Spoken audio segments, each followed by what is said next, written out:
Follow me, set me free, trust me and we will escape to Amphibia. Wait, that's not right. Amphibia is back in every sense of the word as of this episode. Part of me was so sure Andreas and the Corps were going to pull up to Earth either this episode or during Froggy Little Christmas, but hey, I'm totally fine with the final war being back on Amphibia. So as per usual, let's get into this breakdown for Escape to Amphibia. The episode opens showing what Mr. X and the rest of the FBI have been up to since their last encounter with the Plantars. Most recently showing footage of their fight with Andreas controlling the Santa float. The presumed head of this FBI facility is on X's side about taking the Plantars in and wants them into custody pronto, prompting Mr. X to ask for a tricked out van, a mobile HQ, and kombucha on tap. If you don't know what kombucha is, because I honestly didn't know before making this video, it's fermented black or green sweetened tea, usually for healthy diets. Gotta stay in tip-top shape for the FBI, am I right? Cut to a random warehouse in Los Angeles with everyone closely involved with the Plantars getting home, putting on the finishing touches for the portal. Hop Pop enjoying some avocado toast while waiting too. This newfound obsession with avocados becomes his main gag throughout this episode, which was decently funny. Meanwhile, Terry reveals how she was able to get the portal the way it is in the first place, by discovering that the ancient newts who created it used the box's musical notes to pinpoint the locations of different worlds across the multiverse. Depending on what score of notes you play will determine what world you'll be sent to.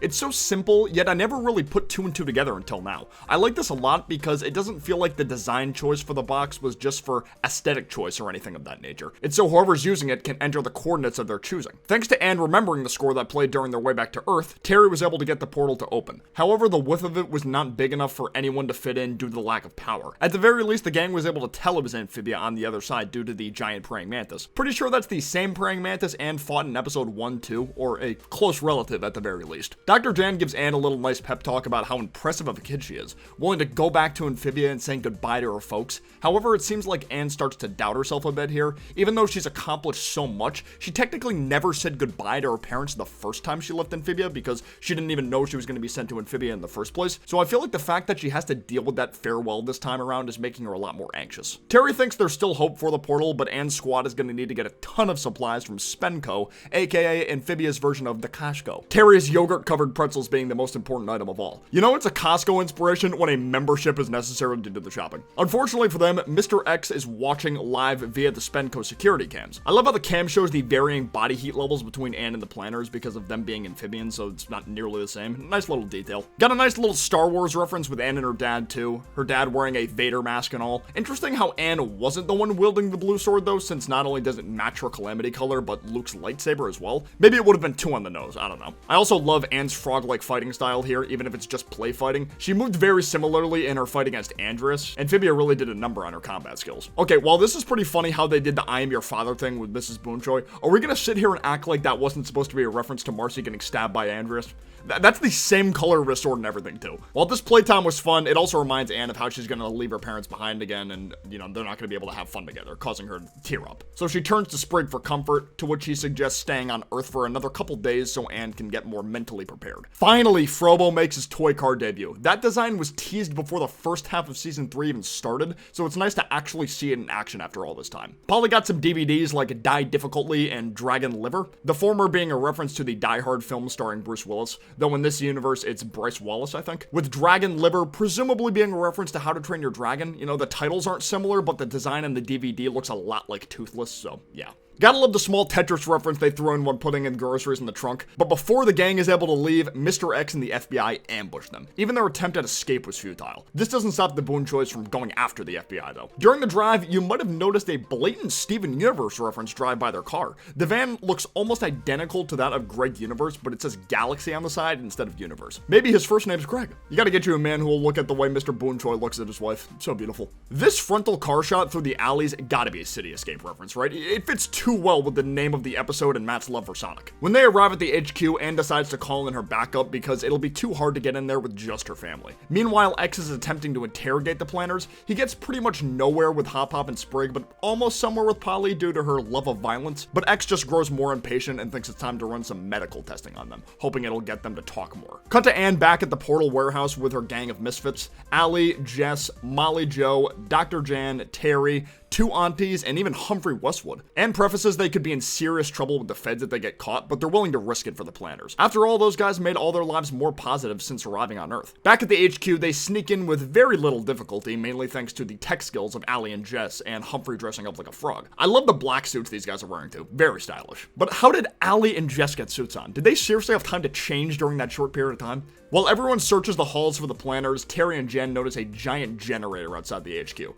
thinking it'd be perfect to power the portal to its ideal state. When they think they found the room where the Plantars are, Mr. X gets the jump on them and throws them into cells, demeaning Anne in the process when she wants the Plantars to be freed. By that I mean calling her a child and telling her to stop playing hero. This, I think, was the biggest blow to Anne's mental state since she's gotten back to Earth, honestly. Wondering how she can save Amphibia if she can't even say goodbye to her parents. Of course nobody believes that but her in the moment. You know, her parents telling her how incredibly proud they are of her growth by listing off all her accomplishments involving Amphibia, which was able to get her motivation back, and just in the nick of time too, because the HQ power shuts down, and this is thanks to Terry and Jen yoiking the generator. Look, I get Anne's had incredible fighting experience because of Amphibia, but man, are these FBI agents pussies or what? They're getting bodied by a toy lightsaber. That is literally a toy. Also, I'm sure this fight sequence is supposed to be another Star Wars reference, but I'm not sure what it may specifically be referencing, if anything at all. If anybody knows in the comments, feel free to tell me, because I'm not super huge into Star Wars. With X gone to restart a generator that isn't there anymore, Anne is able to drop down from the vents to rescue the Plantars,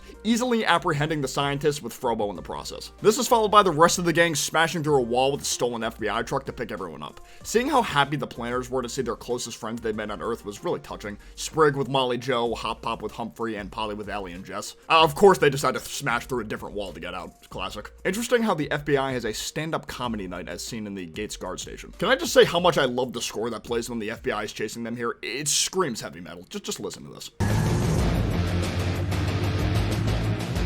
They're able to get some of the cars off their tail by throwing crap out the back door, but that's not enough to stop X and Jenny. Is that a Cynthia Coven book on the floor? If that's book 2, somebody let Andreas know. That guy's just been dying to read it. X uses his special magnetic shoes to go outside his own truck and jump on theirs without any issues. Luckily for Sprig, he was able to use a barrel of kombucha to send him flying.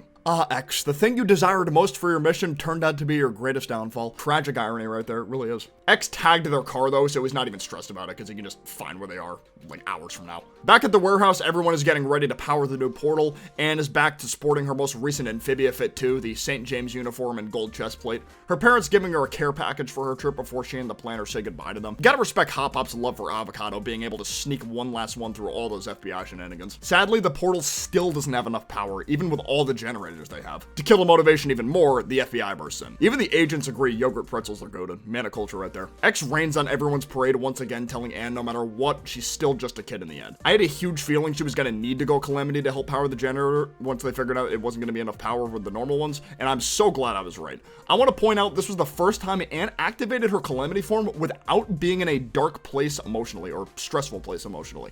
In fact, this instance was the exact opposite, meaning the powers may be tied to just strong emotions in general, positive or negative ones. Also, this stomp Anne did instantly reminded me of when Sasha drew her sword in the third temple, camera angle being borderline identical for both scenes too. It makes me wonder if that shot had anything to do with this newest one. The stomp sends out a shockwave strong enough to knock the entire FBI on their ass. Noticing the portal growing slightly bigger thanks to Anne's powers, she taps into even more of them to make the hole as big as it can get. The FBI springs into action once more, but as a last-ditch effort of escape, Anne uses Hop Pop's last avocado to bring the giant mantis through the portal, successfully causing enough ruckus to distract the FBI and allowing herself and the Plantars to make it back to Amphibia at last. The FBI eventually subdues the mantis, but destroys the portal in the process. I guess that means no other humans are coming to Amphibia for this war. Sag.